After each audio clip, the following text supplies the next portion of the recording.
Chapter 5. The whale landed on a quiet shore far, far away from the cove of Samathos. Artaxerxes was most particular about that. There Mrs. Artaxerxes and the whale were left, while the wizard, with Roverandom in his pocket, walked a couple of miles or so to the neighboring seaside town to get an old suit and a green hat and some tobacco in exchange for the wonderful suit of velvet, which created a sensation in the streets. He also purchased a bath chair for Mrs. Artaxerxes. You must not forget her tale. "Please, Mr. Artaxerxes," began Roverandom once more, when they were sitting on the beach again in the afternoon. The wizard was smoking a pipe with his back against the whale, looking happier than he had done for a long while, and not at all busy. "What about my proper shape, if you don't mind, and my proper size too, please?" "Oh, very well," said Artaxerxes. "Thought I might just have had a nap before getting busy, but I don't mind. Let's get over. Where's my—" And then he stopped short.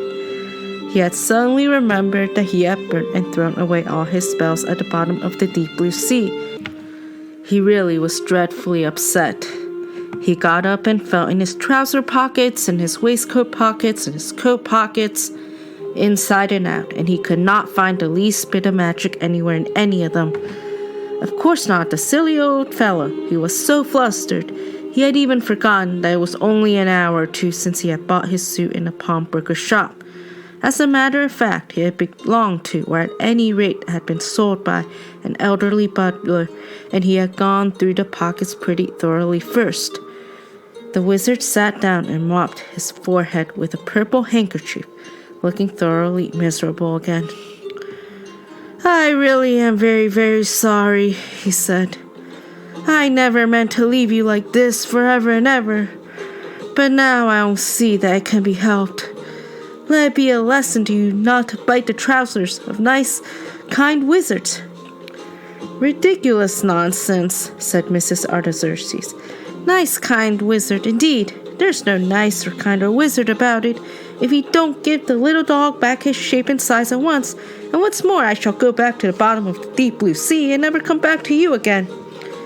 Poor old Artaxerxes looked almost as worried as he did when the sea serpent was giving trouble.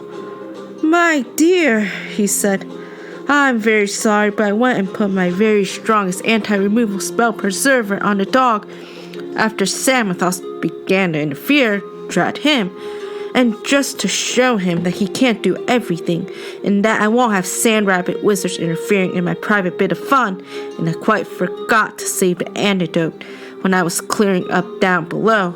I used to keep it in a little black bag hanging on the door in my workshop. Dear, dear me, I'm sure you'll agree it was only meant to be a bit of fun," he said, turning to Roverandom, and his old nose got very large and red with his distress.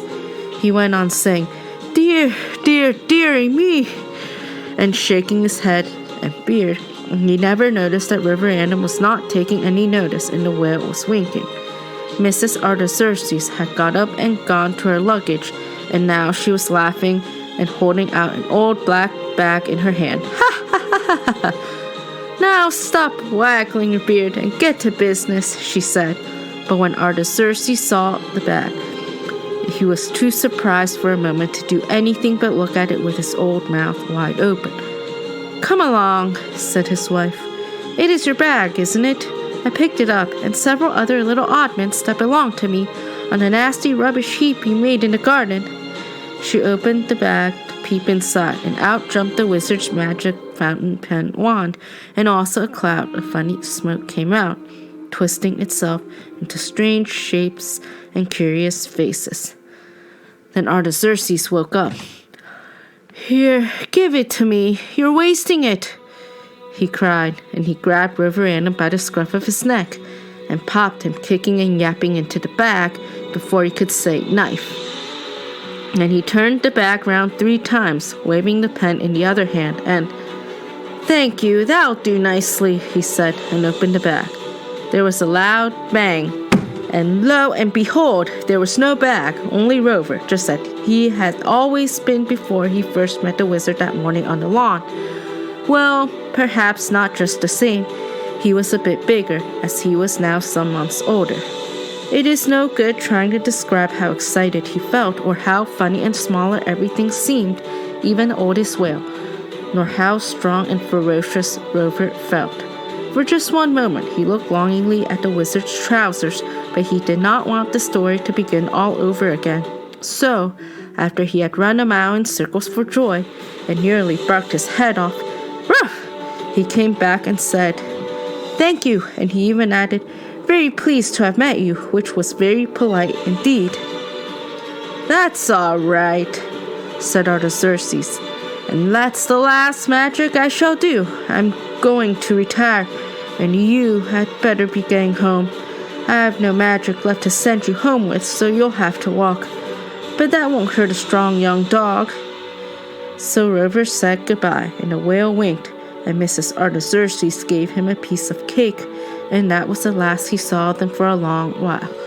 Long, long afterwards, when he was visiting a seaside place that he had never been to before, he found out what had happened to them, for they were there. Not the whale, of course, but the retired wizard and his wife. They had settled in that seaside town, and Artaxerxes, taking the name of Mr. A. Pam, had set up a cigarette and chocolate shop near the beach, but he was very, very careful never to touch the water, even fresh water, and that he found no hardship. A poor trade for a wizard, but he did at least try to clear up the nasty mess that his customers made on the beach, and he made a good deal of money out of Pam's rock, which was very pink and sticky. There may have been the least bit of magic in it, for children liked it so much they went on eating it even after they had dropped it in the sand. But Mrs. Artaxerxes, I should say Mrs. A. Pam, made much more money. She kept bathing tents and vans, and gave swimming lessons, and drove home in a bath chair drawn by white ponies, and wore the Mer King's jewels in the afternoon, and became very famous, so that no one ever alluded to her tale. In the meanwhile, however, Rover is plodding down the country lanes and highways, going along following his nose, which is bound to lead him home in the end, as dogs' noses do. "Oh, the man in the moon's dreams don't come true, then, just as he said himself," thought Rover as he padded along. "This is evidently one that didn't. I don't even know the name of the place where the little boys live, and that's a pity." The dry land he found was often as dangerous a place for a dog as the moon or the ocean, though much duller. Motor after motor racked by, filled, Rover thought, with the same people, all making all speed, and all dust, and all smell, to somewhere. "I don't believe half of them know where they're going to or why they're going there, or would know it if they got there," grumbled Rover as he coughed and choked, and his feet got tired on the hard, gloomy black roads. So he turned into the fields, and had many mild adventures of the bird and rabbit sort in an aimless kind of way, and more than one enjoyable fight with other dogs, and several hurried flights from larger dogs. And so, at last, weeks or months since the tale began, he could not have told you which, he got back to his own garden gate, and there was the little boy playing on the lawn with a yellow ball. And the dream had come true, just as he had never expected. "There's Roverandom!" cried little boy 2 with a shout, and Rover sat up and begged, and could not find his voice to bark anything, and the little boy kissed his head, and went dashing into the house, crying, "Here's my little begging dog! Come back large and real!" He told his grandmother all about it. How was Rover to know that he had belonged to the little boy's grandmother all the while? He had only belonged to her a month or 2 when he was bewitched. But I wonder how much Samothrace and Artaxerxes had known about it. The grandmother, very surprised indeed as she was at her dog's return, looking so well, and not motor smashed or lorry flattened at all, did not understand what on earth the little boy was talking about, though he told her all he knew about it very exactly, and over again.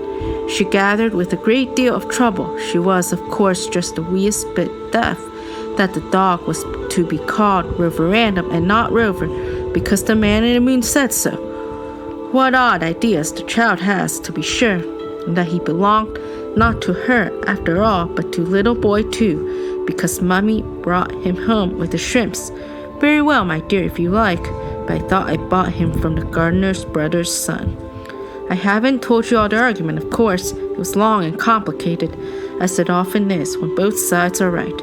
All that you want to know is that he was called Roverandom after that, and he did belong to the little boy and went back, when the boy's visit to the grandmother was over, to the house where he had once sat on the chest of drawers.